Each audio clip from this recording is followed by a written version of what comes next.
Olá, amigos da Revolução Industrial Brasileira. Novamente, eu e o professor Paulo Gala vamos nos dividir aqui na sua tela para trazer um tema que a mim me incomoda particularmente porque eu me formei jornalista e sempre tive uma decepção muito grande com os meus colegas profissionais. Assim como o Paulo tem uma grande decepção com os colegas profissionais dele, da área de economia.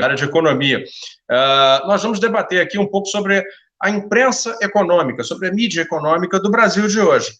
Você certamente já se sentiu, talvez enganado seja uma palavra forte, mas já se sentiu aí um pouco estranho, recebendo determinadas notícias e interpretações da parte da mídia econômica brasileira.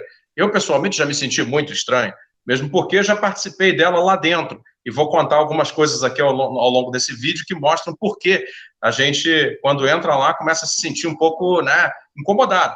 Mas, Paulo, eu queria a sua opinião. Você que às vezes consegue romper a bolha e colocar um artigo com uma visão diferente da hegemônica num jornal como Valor Econômico, mas sem o destaque que outros economistas ortodoxos conseguem ter nas mesmas páginas desses jornais e com muito mais frequência, me diga lá, como você avalia a rotina do jornalismo econômico, a sua qualidade, o tratamento que dão aos diferentes pensamentos de economia no Brasil e sobre a situação, né? A análise que eles fazem sobre a conjuntura atual. Como é que você vê tudo isso aí nas páginas dos jornais, dos sites, nas TVs e rádios, o comentário econômico brasileiro? Eu vejo com muita tristeza, né, Fausto? Eu frequento a mídia, a imprensa brasileira há muito tempo já, talvez uma década, né?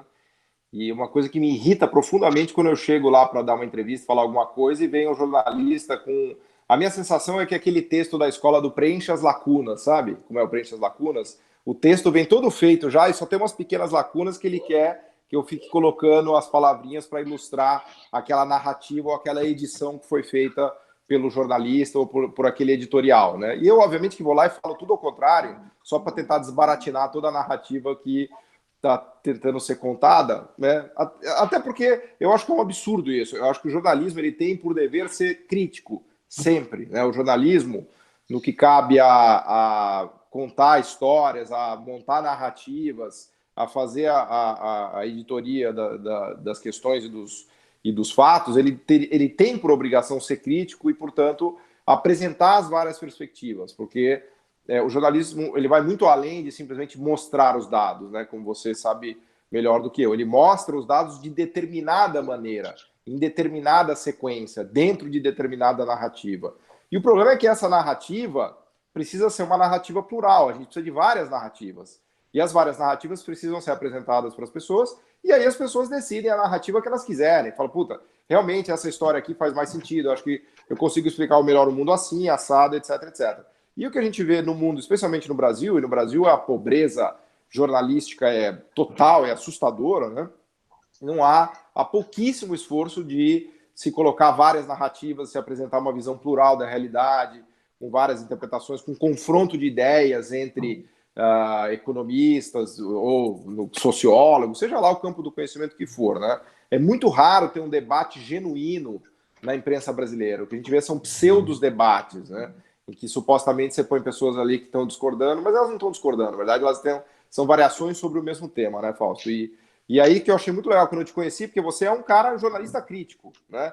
Que é raro de se encontrar. Você, obviamente que ninguém precisa concordar com você, mas você coloca as visões, fala, tem essa, tem aquela, enfim, isso eu acho que é fundamental do bom jornalismo que a gente vê cada vez menos no mundo, especialmente no Brasil, né?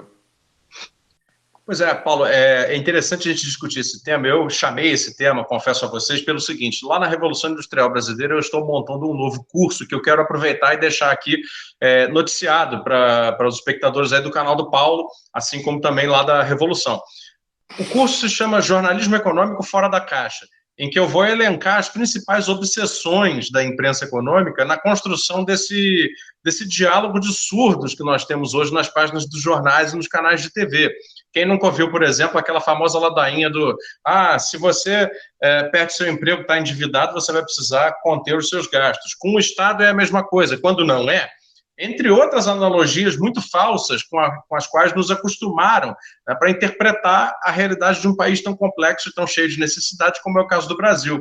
Então, o curso de Jornalismo Econômico Fora da Caixa vai ser uma oportunidade, vai aí sair aí pelo fim do ano, já vai estar abertas as inscrições, e eu vou deixar o link para a página lá no site da Revolução Industrial Brasileira aqui abaixo, no comentário. Fala os temas, Fausto, que ficaram muito legais, aqueles tópicos lá das obsessões, não sei se você pode antecipar já em Claro. Premier, mas os temas ficaram muito legais, os cânones, né? Os cânones do jornalismo viesado. Quais são os cânones do jornalismo viesado?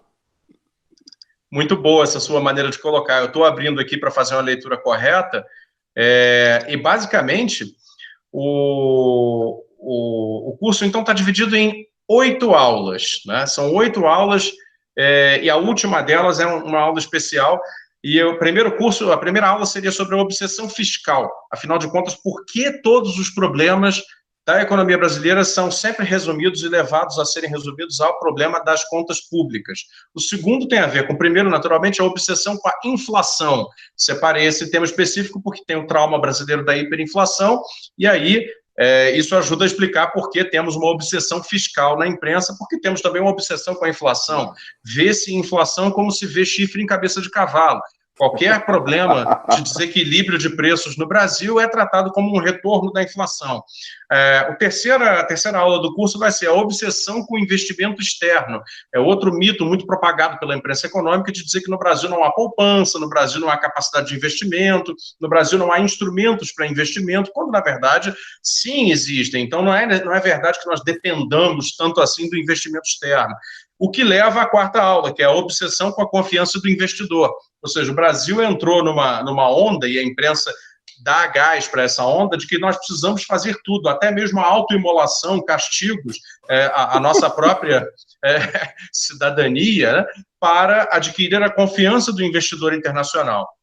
O que vem a levar a quinta, são passos lógicos, né, que eu tentei montar. E a quinta aula, em função da quarta, seria a obsessão pela gestão pública tecnocrata, ou seja, para gerar confiança nos investidores é preciso colocar tecnocratas especialistas em políticas públicas, que são sempre restritivos, contracionistas, gestores, né, das contas públicas com muito rigor fiscal, fiscalista, para governar a economia, para que a confiança do investidor não se esvaia. A sexta aula seria já uma aula de complementação disso, seria a obsessão com a corrupção, como se a corrupção, o fato péssimo, horroroso, deletério da corrupção no Brasil pudesse ter a capacidade de explicar toda a maleza econômica nacional, quando na realidade não tem. A corrupção é um fato negativo, mas ele não tem o peso e nem a responsabilidade de explicar completamente o problema econômico nacional.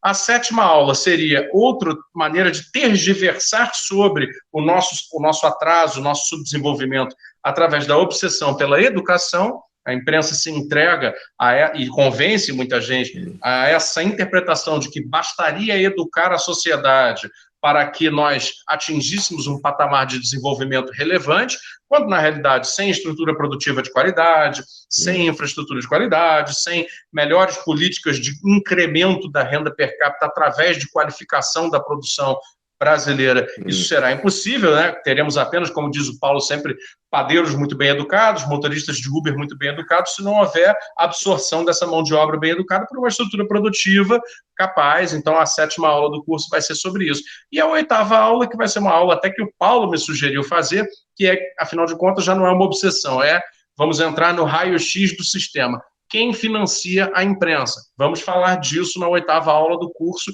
Jornalismo Econômico Fora da Caixa. Quem financia a imprensa econômica? Nesses novos modelos de financiamento. Quem são os novos atores? Aí já com uma perspectiva da economia mundial, né, qual é a relação do financiamento à imprensa hoje com os antigos e novos players econômicos que interferem no debate econômico, né?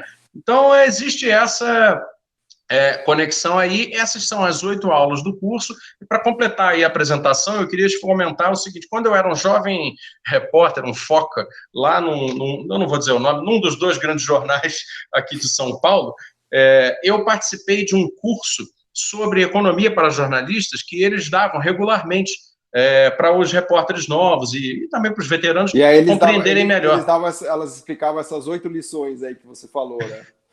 Basicamente era uma doutrinação, que acontecia com os jovens jornalistas a partir do ponto de vista fiscalista. Então, basicamente, para resumir, eu poderia te dizer o seguinte: quem deu a aula, certamente regiamente bem pago, foi um dos economistas-chefes do Banco Itaú.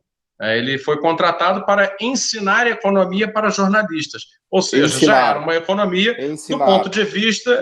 ensinar.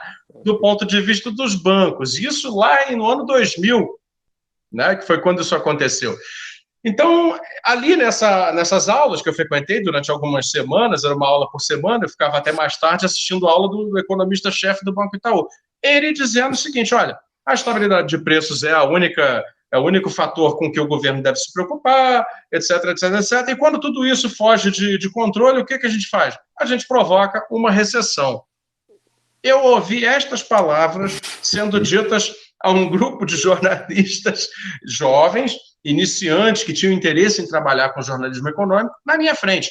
Então, é a partir dessa experiência que eu vou tentar desconstruir essa hegemonia intelectual, né, fiscalista que existe na imprensa econômica com esse curso da Revolução Industrial Brasileira. E aí, Paulo, te agradeço muito, me dá a oportunidade de debater esse tema e trazer a notícia desse curso aí no seu canal para o seu público.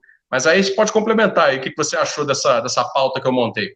Não, eu acho que está fantástica. Eu sou fã do seu trabalho, você sabe, eu sempre falo, e acho que muito do que a gente discute aqui no meu canal e no seu canal tem tudo a ver com essa pauta econômica pseudo-jornalística, né? Que, na verdade, vira quase que um negócio de doutrinação. Claro que tem verdades nesses pontos todos, como você mesmo falou, mas são verdades, são perspectivas, e todas as outras, né?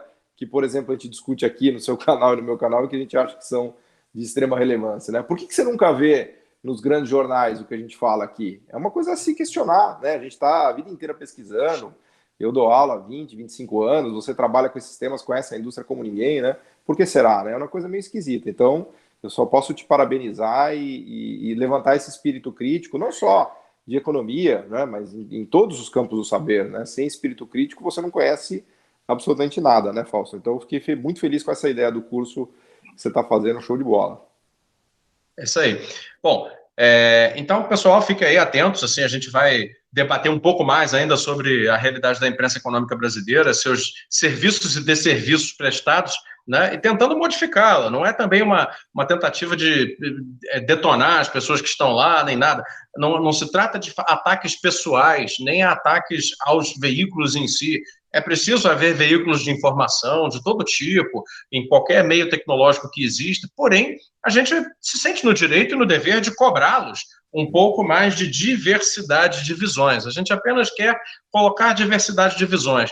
Ocorre que a gente vive hoje um extremo.